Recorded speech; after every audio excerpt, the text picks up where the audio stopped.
So, hello everybody. I miss you guys. It's been like what a freaking year. So lately I've been promising a lot of people, and I got this camera sitting right here so y'all can see. I'm starting these good country cabbages out today. We're gonna keep going. I'm gonna show you step by step of everything I'm cooking today, and this is the Sunday dinner, baby. Thank you all for at least watching, viewing. I'm so happy to be around again. I miss you all so much.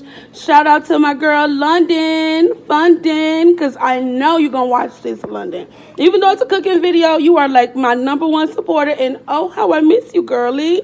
You've gotten to be such a big girl. I just had to give a shout out to my #1 fan. So I'm going to let y'all know how this turned out. These good cabbages.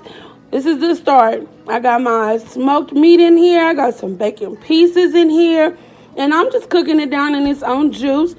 All right, okay, y'all. now let's get into this cornbread. Now, this cornbread, I don't know who she you gonna is, hear me say I couldn't find Martha Stewart. Stewart, but you know I'm in Martha White. Don't play. I do like self-rising cornmeal. I use yellow and I use white. It just all depends. When I use yellow, people seem to think I use Jiffy, but that don't be the case. So we're going to start with the meal. Remember, if I don't get to show you the amount that I use, whatever amount that you use in meal, use half of that in flour when you're making cornbread from scratch. That's just key, okay? If I'm going to use, so let's start with this. Just get to it. Stop hollering, Kay. They understand. They understand. So this is the spoon I'm going to use, okay?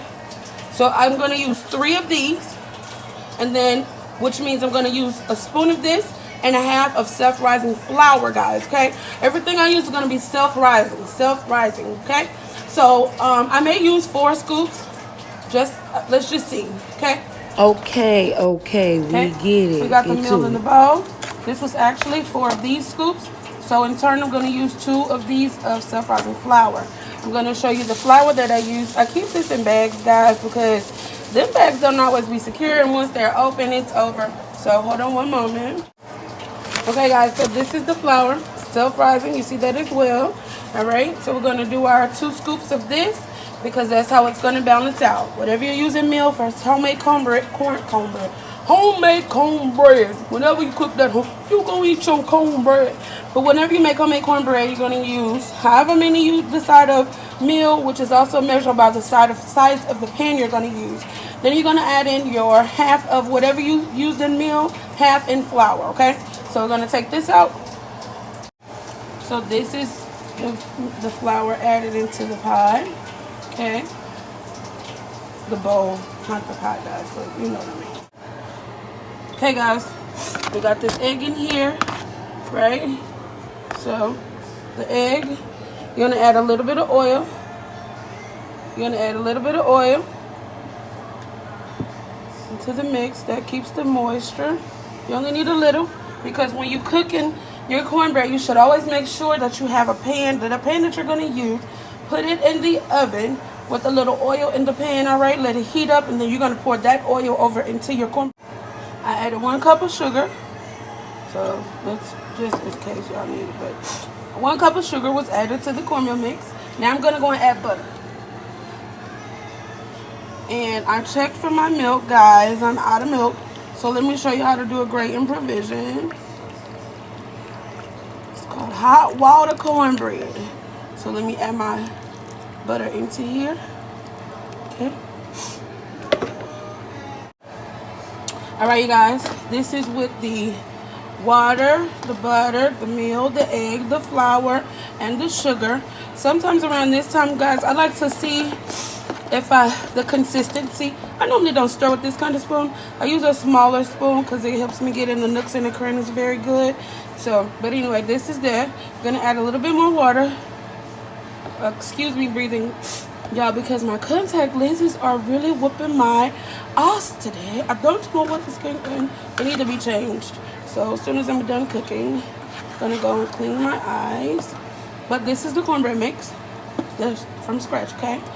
I'm probably going to add like a little bit more sugar because when I make hot water cornbread, my son likes it really sweet. Everybody that I cook for kind of like it sweet. And so we're going to do that. Add a little bit more. Excuse this stuff. I also sell food on weekends, y'all. So like when I'm bringing in the dishes and stuff from outside the pots on the burner. It's real smutty, but anyway, I'm not gonna talk about that part right now. But okay, so see that on there? So we add a little bit more water. My pan is already in the oven. I'm gonna remove it, and after I add the oil from the pan, then I'll add more sugar. Okay, so it's gonna be sweetbread. Hold on. So you see I did not use all of the mix, right? Because it's only a circle pan, but rather too much mix than not enough. So we're going to pop this in the oven, guys. So it's smoked neck bones. We got smoked ham shanks. We got some bacon pieces. This is about to be the good country-ish, people. And also, y'all, so tell me what y'all like to put in your greens. Tell me how you like to start your greens out. I started this out with just the meats, right? I take it straight out of the freezer. I wash it off really well. And then I put it in the pot. And I add my little seasonings in there. And then I put just enough water in the bottom of the pot for it to cover and not burn. And then I take that very same pot. After it's cooked down some, I toss it around a little bit. And then after the flavors have like sauteed throughout the pot, what I do is add water. You've already built your flavor that way. So a lot of people are like, oh, your food be too salty. Well, they don't say that to me, but I don't get that too salty comment. But anyway, a lot of people talk about how if they do certain things certain kind of ways, then the food is salty. But you don't have to build flavor in food, people. Once again, let me tell you, you have to build flavor in food. Building flavor means you taking the seasonings that you like, you simmering them down a little bit, and you build flavor. You taste it. You know, you don't need a lot to taste. You stir it up a little and see what those flavors look like together. For me, I've been doing it for a while. This is actually my passion.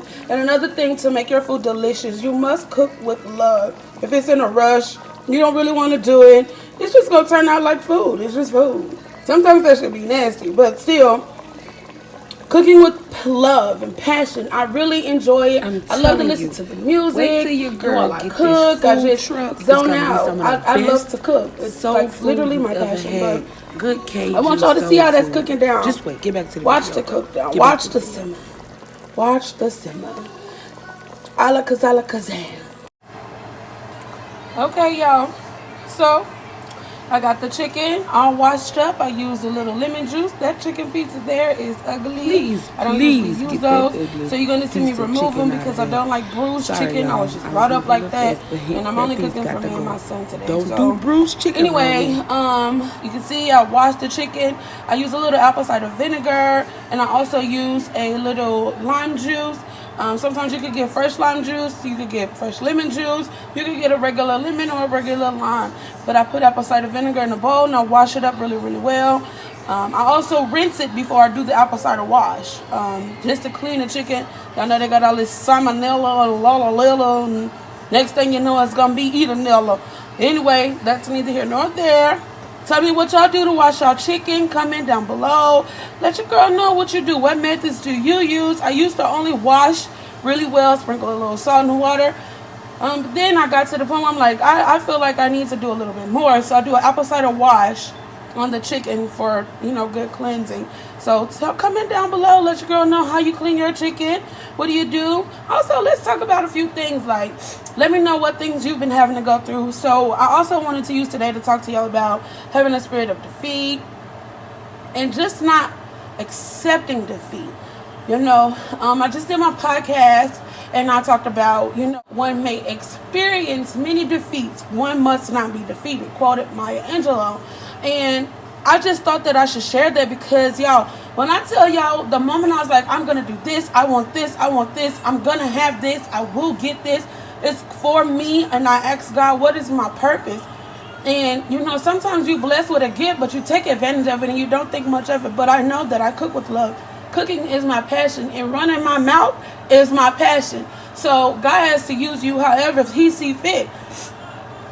However you've been groomed to be used by God, just accept it and allow it. But don't accept defeat. Along your journey, just know, like, it's going to be so much happening. So let me start seasoning this chicken while I'm running my mouth. Once again, you see what I just told you? Like to run my mouth. So This is a little onion powder. I season in the pan that I bake in just because I don't have to worry about the water and all that good stuff. I add whatever seasons I need to add because it's thoroughly seasoned. This is a little Tony Saturates, right? But, you know, other people pronounce it other ways. I used to say Tony Chatrins. You know, everybody say tomato, whatever, however you got them. And I didn't remove that chicken one, but...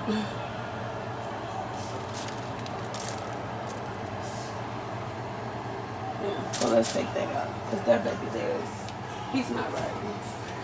Yeah, he probably was injected too many times. Ain't healthy for your boy. Okay?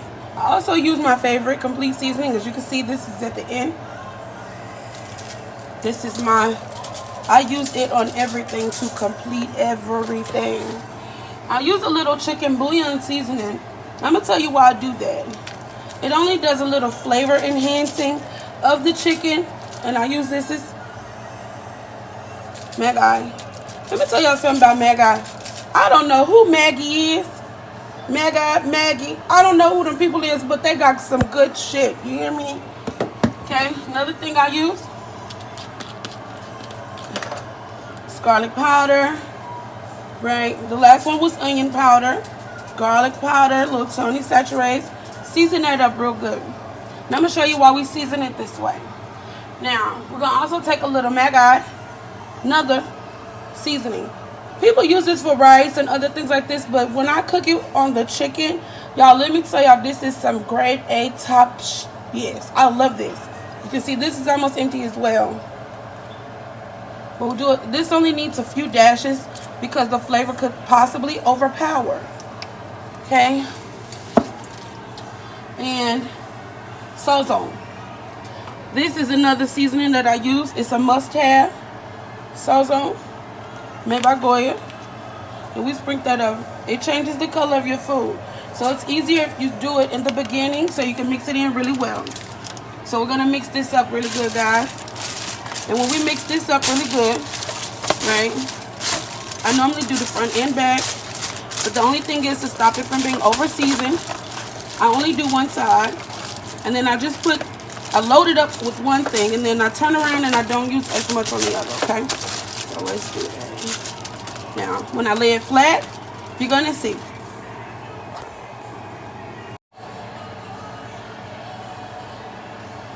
Okay, so now you see this chicken. I've placed it in here very neatly, right? So you need to remember, when you see me add my water, it's only going to be a little bit of water, enough to cover the bottom of the pan. Always remember, chicken produces its own juice, okay? So you don't need to go and drown the pan in no freaking water, because then you're just going to have some wet baked chicken. I don't know about y'all, but I don't like my baked chicken all wet. And I like it juicy, but I don't like it all wet. Right, the skin, I want to really taste skin.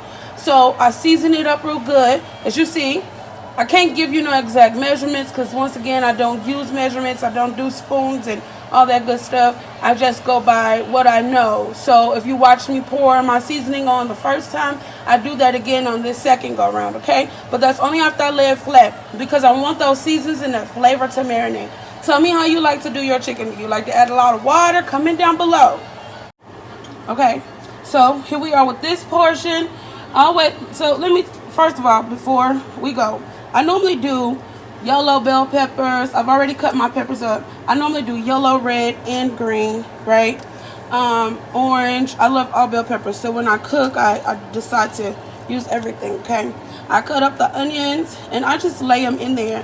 Don't really matter how, because once it bakes, it's gonna bake down good. Sometimes I do this and like separate a few, you know, just to make sure we get coverage over all of it, right? So I just already put some bell peppers down. I didn't have no red bell peppers today, guys. I didn't have any green ones either. I normally slice up green bell peppers for my cabbages as well.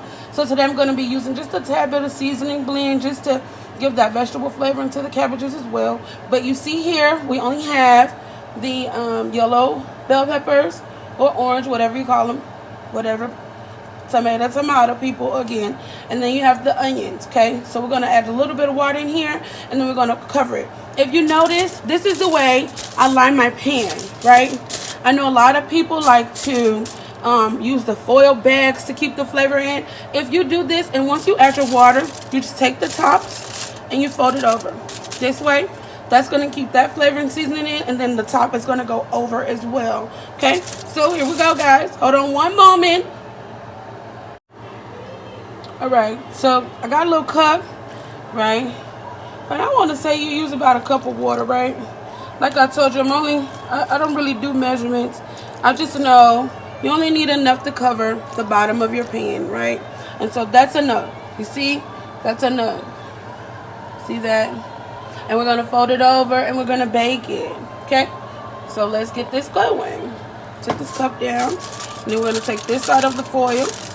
Close it. Take this side. Fold it over as well. Okay? And then we're going to cover with our other piece. Alright? See, we got it going like this. Covered it up already.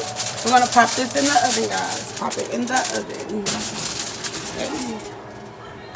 Next thing we're going to do is pour our seasoning blend over into our pot for our cabbages. Okay? But I like to leave that in there. You see, you got a little juice in there. So we're going to go and add our cabbages.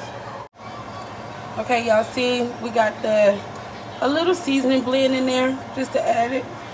Like I said, I normally use green bell pepper, chop it up real good, but I didn't have any, so we're going to make it do what it do because I'm not going to the store. It's raining here in Houston.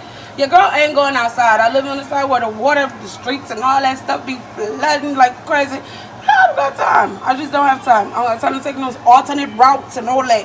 So, y'all tell me what you do. Are y'all into the seasoning blend? I am a seasoning blend head. Like, I love seasoning blend. I love Salt.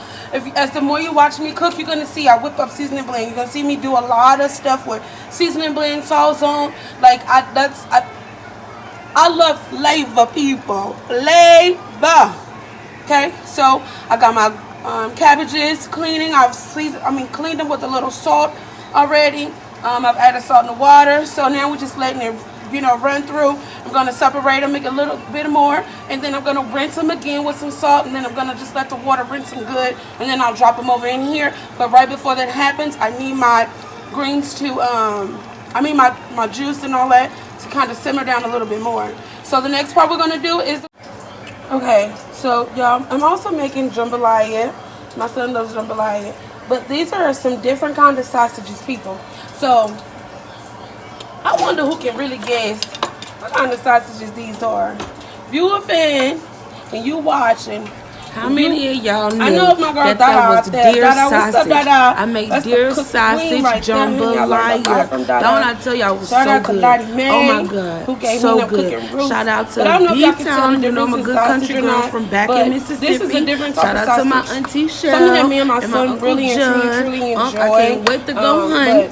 I'm cooking some jambalaya as well. So this is how I started. I got my seasoning blend in, and then we're gonna let this saute cook down. Okay, guys, I just wanted to show you that because I forgot to tell you about the jambalaya. Maybe I did tell you, just ain't whatever. Here we go, the beginning of the jambalaya. Can't wait till you guys see the finishing.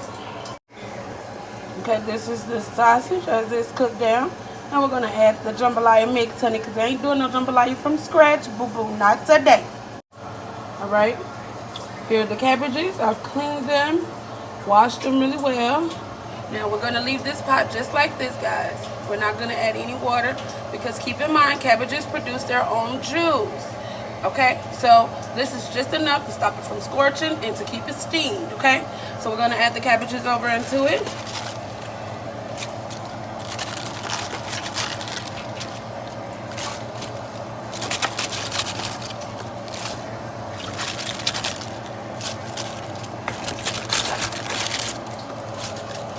It seems like it's not going to fit, but when it cook down, it's going to be a little nothing.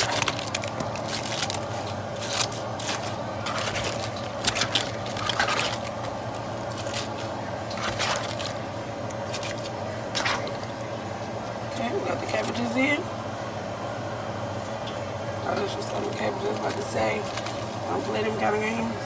Okay, so we're going to cover it back up, turn the eye back on. That's an ugly leaf. Take that out. And that's an ugly leaf too. Alright, so we're going to put the top on. I use 4 people. Just so y'all know, I ain't big on. Anyway, I'm gonna cover it back up and turn it back on and cook it down. And then y'all gonna see the end result of this good Sunday dinner. Y'all talk to me. Tell me what y'all like to do with your food, how you cook your food. Give me some ideas. If you tell me some good ideas on what to cook, how to cook, I'm gonna try it. We're gonna make a video. We're gonna cook together. So I got my jambalaya in the pot. I got the cornbread in the oven. The chicken is in the oven. And keep in mind, I've been cooking the chicken since the beginning because you want it good and tender. I take the top off. You're gonna see that too. I'm gonna take the top off and let it bake down a little bit more without the lid so I can get a little crisp to it. But the cabbages, everything is on. It's on and popping. All right, y'all. Skin, guys. You see that? It's not all soft and wet like when that seasoning. Look at that. Flavors. Cabbages. Let's give it a stir.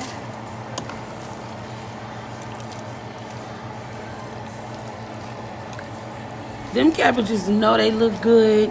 Thank y'all for watching. Don't forget to like, comment, subscribe. Tell me how you do your cooking. Thank you for watching.